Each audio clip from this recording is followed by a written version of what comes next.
Welcome aboard the Ascension. This is my full breakdown and analysis of One Piece manga chapter 986. Man, it's been a long wait, hasn't it? We have waited for this chapter and finally it is here. So, the breaking news this week was Oda's editor crying, right? So, was he crying because he was ecstatic to finally be working with Oda on the One Piece manga? Or was he crying because Pound is alive and he has to sit through another goddamn cover story with the leader of the Will of P? Probably the latter, right? Now, in all seriousness, this was a great chapter. I mean, Kaido has PTSD, and Kinemon and Denjiro walking together side by side. My god, that was a visual orgasm. They look so damn cool. Yes, they do.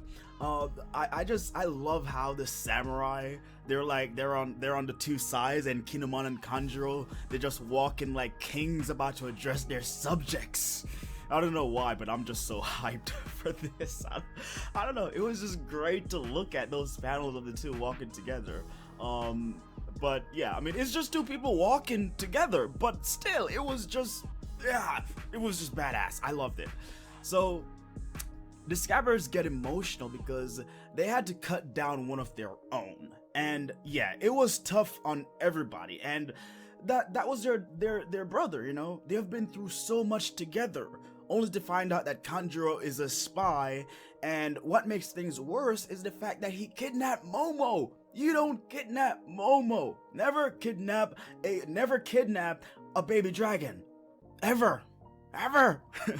So, I read one of the early spoilers, and it said Conjor'S last words were the same as Oden's. You know, open up the borders of Wano. Well, technically Oden's last words were, I'm Oden and I was born to boil, but you get the idea. So, if Conjor'S did want to see Oden's dream come true, I think he would have been one of the best villains in the series. Why? Because if you're a great actor, you must be capable of playing multiple roles. So even though he was Orochi's spy, he still wanted to see Oden's dream come true because of how much respect he had for Oden. And it tells us, and it would have told us, that you can't really judge someone because of where they come from or their family. Oden didn't persecute Conjor'S family, so why would he have a grudge against him? He didn't do it. You know, his ancestors did. He didn't. You know, so you can't hate him for that. So those lines, you know, him saying, open up the borders of Wano's, those lines would have added some essential depth to Conjor'S character. And I think this was a bad way for him to go out. I was just starting to like Conjor'S. I mean, the guy had a paper cut, and he had to put a band-aid on it. I mean, a guy putting a band-aid on a paper cut? I mean, how could you hate that guy? How could you hate anybody who put a band-aid on a paper cut? But, you know, whatever. And of course he beat the shit out of Momo, but you know, he probably deserved that, right? He probably deserved that. So Izzo meets up with Kandro, and he asks him if he chose to die here too. And that's like, wow, like, did you come to die here too? And Izzo says that, you know, he has already escaped death too many times, so I guess he did come to die too. So Kandro, a couple chapters back, he commented like multiple times how his luck is on its last legs. You know, like, these Scabbards, death is knocking on the door. The Grim Reaper is calling. He's calling. Now, in the original Seven Samurai movie, 4 of the samurais die. Now, if we're going by that same ratio, I'd expect 5 of the Scabbards to die. I personally don't see Kinemon as one of them. Like, he's too close to Momo, and his death would be super emotional, and I don't know. Yeah, I mean, his death would be super emotional, and maybe this is why Oda's editor was crying, you know, but Who knows? But let me know which 5 of the Scabbards that you think will die. Or if it's not 5, which ones of them? Which 1? Which 2? Who do you think will die in the Scabbards? Let me know in the comment section below. Now, Kaido tells Orochi's men to join him and conquer the world. He knows how important loyalty and honor is to a samurai, right? Kaido knows how important loyalty and honor is to a samurai. But if you choose to challenge him, you have his respect, right? You have his respect, which means nothing. Like, what a bunch of bull. Kaido is not a man of his words, okay? Look back at Oden. Like, look back at Oden. Like, come on now.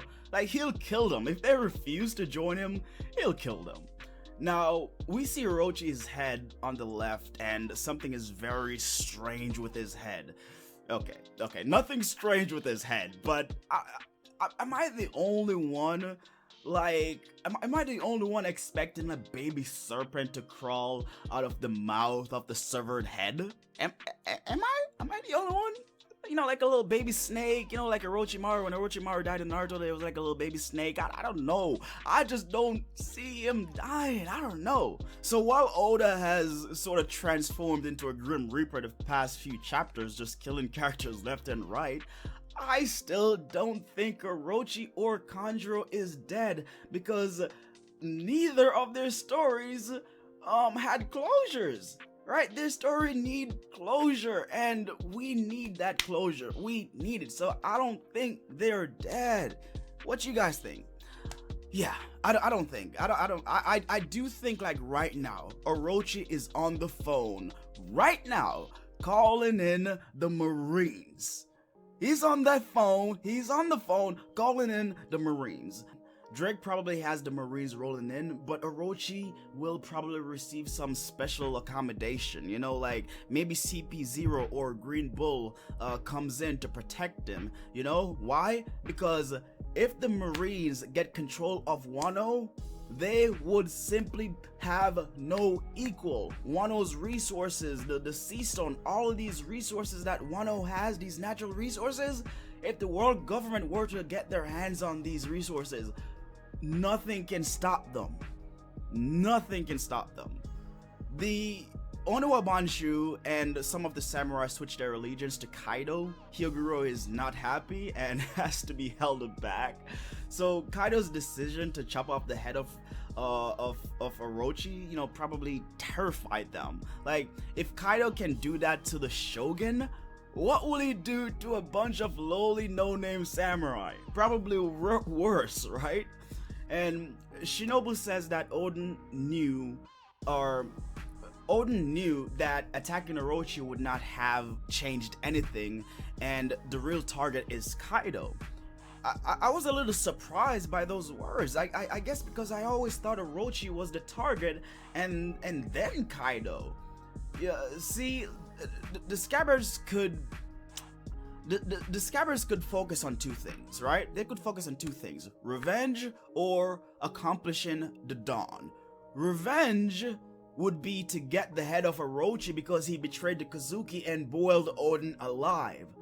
The Dawn would be to free Wano. The Scabbards chose to focus on opening the borders of Wano, bringing in the Dawn.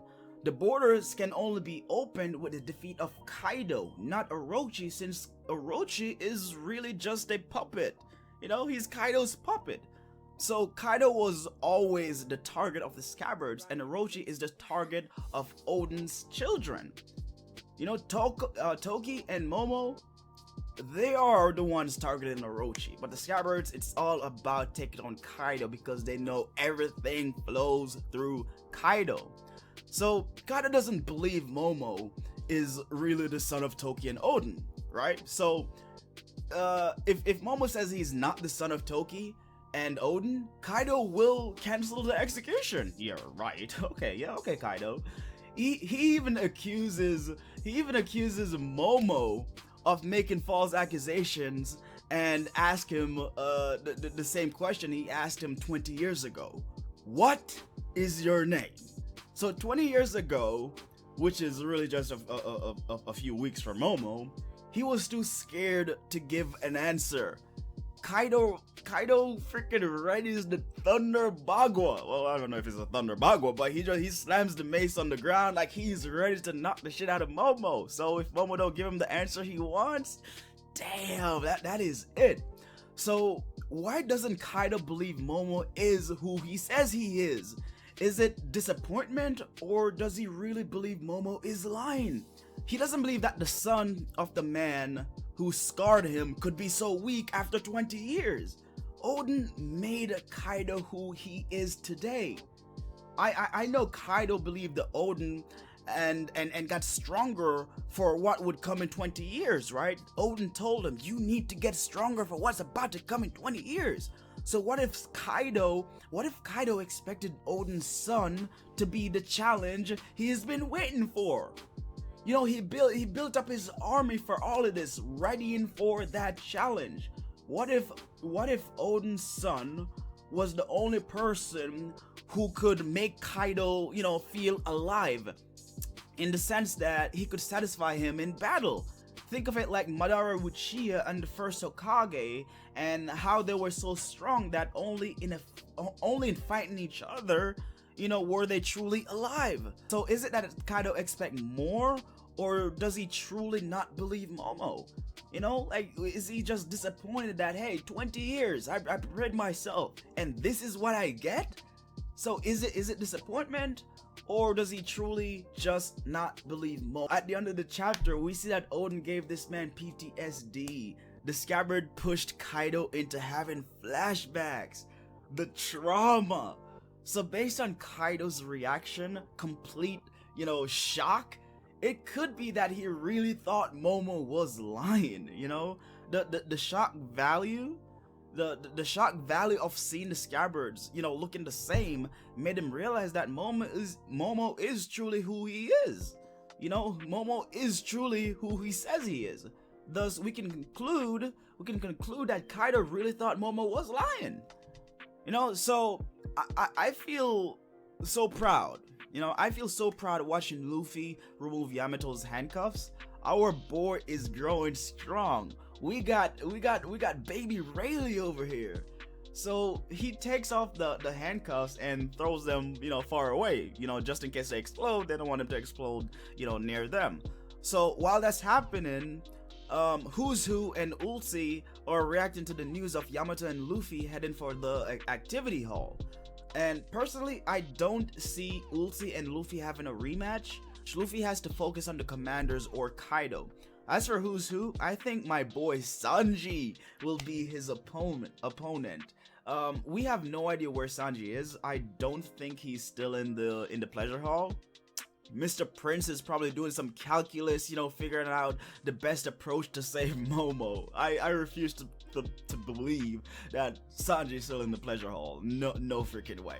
So when Who's Who makes his move, expect to see Sanji counter him. Usopp seems to be putting his observation haki to good use. He spotted some giants, so I guess Frankie, Usopp, and Chopper will be going up against the numbers. Monster Point Chopper is on the way, folks. We get a panel of Zoro, Law, and Kid, and they're finally done with the fathers. Like, finally. And Panda is in the background celebrating. Yeah, Beppo. Yeah, he's awesome. I really like the placement of the panels with Momo recalling his mother's words that he'll someday carry Wano on his shoulder, you know, followed by Luffy telling him that he'll be the pirate king. So I guess Momo's dream is to become the shogun, and Luffy's dream, well, you know, pirate king. Oden says Momo means strongest in the world, so of course, as a reasonable guy would do, I googled Momo, and it means peaches. So I guess that's one tough son of a peach, I'll tell you. So Momo finally awakens. He's 8, but puberty just started because that speech was poetic justice. I'm Momonosuke Kozuki, the one who will become the shogun of Wano. The shogun of Wano.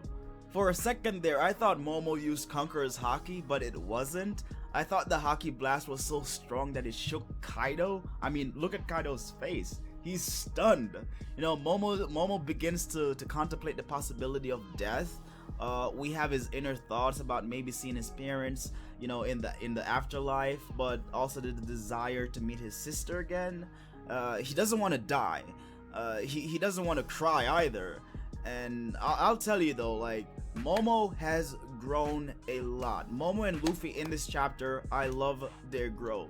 And he's still scared like 20 years ago, but he's more accepting of whatever fate is bestowed upon him. You know, 20 years ago he was just crying. He didn't know what to do. And I mean, he's 8, so what else was he supposed to do? This giant freaking man grabs you by your neck and holds you out outside the freaking balcony about to drop you, but you know, whatever. So Kaido gets his mace ready to strike Momo if Momo gives him the wrong answer. And of course, at this point, Kaido still thinks he's lying, you know? Or maybe Kaido just wanted to mold Momo into what he wants him to be, you know, not what Momo deems himself to be. It's sort of like how he tried to shape Yamato's destiny, except Yamato never wanted to be like him, which is why he put the handcuffs on her. So Kaido will try to reshape your identity. It's what he tried to do with Kid and Luffy. But those with strong wills, conquerors, you cannot alter their spirits. You cannot alter the spirit of a conqueror. And I think Momo is a conqueror. The handcuffs exploded. Oh my god, that was insane. Yamato starts crying because, like, wow, like, what kind of father would put a bomb with that much power on the wrist of their child? You know, she declares Kaido is no longer her father, which means she probably considers Oden her father now. I think she will stop calling herself Oden and now consider herself to be the daughter of Oden, since he's the person who made her, you know, who she is today, not Kaido. I stood up and applauded Luffy's words, man, like telling Yamato to stop and like this is not their time to attack, you know, leave it to the Scabbards. Like, what did he say? He said like the decisive battle is about to start without us. And you can understand that, right? For 20 years they have waited, and finally the battle, the long-awaited battle has arrived, right? And the one who should start, you know, the raid are the Scabbards. You know, and obviously this is Luffy's battle too, but the fact that he recognizes the importance of this battle to the Scabbards just highlights Luffy's growth throughout this series, man, because usually he'd be the first one to rush in and try to attack somebody and mess everything up. But now he's calm and collected. I really like how calm and cool he was when he took off Yamato's handcuffs. Like, Luffy, finally, bro, I respect you now. You know, there were times where I was a little bit annoyed with him because Ace died and we got through Fishman Island, and then there was Punk Hazard, and then he was still just acting all immature. Like, Luffy, this is the new world. You know, this is the second half of the Grand Line. You have to be more serious. You have to be more mature, and that's what Zoro was trying to tell him. And finally now we see the fruits of that labor. Luffy is finally almost there to becoming a Yonko. He's there with the knowledge and the strength. It's about to come, bro. the strength is about to come. So Kaido moves to attack Momo, but the Scabbards are right there behind him. King, Queen, and Jack, especially Queen, can't believe their eyes. Queen's reactions, oh my god. So Izzo shoots the sword out of King's hand, which was surprising, but that was about the least surprising part in all of this. So, abandon your name and wits. Put your all into a single blow. Sunacchi! Like, wow. Wow, like, that was, oh my god. Okay, wait, I have to actually go back to that panel now. Okay, here, yes. Yeah, wow. That panel is crazy. All of the Scabbards just like piling on Kaido. Oh my god, what a panel. What a panel. But anyway, Sunacchi, man, Sunacchi, like the word is a battle cry, sort of like an encouragement, you know, to take a leap of faith into the unknown. And this is what Ashura Doji's men said before they went to Onigashima, you know, and they met their doom because they had no chance against Kaido. This is the same word that Momo used when Kiku told him to stop because it's below that of a royal, you know, you're the son of a daimyo, you can't be using that word, but whatever. Sunacchi, baby, that was awesome. was awesome. But anyways, that was awesome. So they attacked Kaido, and Kaido was surprised to see Kiyoshiro, and of course, because it's like, aren't you Orochi's man? Like, wait, you're a scabbard? What's going on here? So he's surprised to see Kiyoshiro, but he wasn't surprised to see the scabbards. And I'll still say that he didn't really believe they were alive. The fact that Queen and King didn't know suggests Kaido also didn't know either.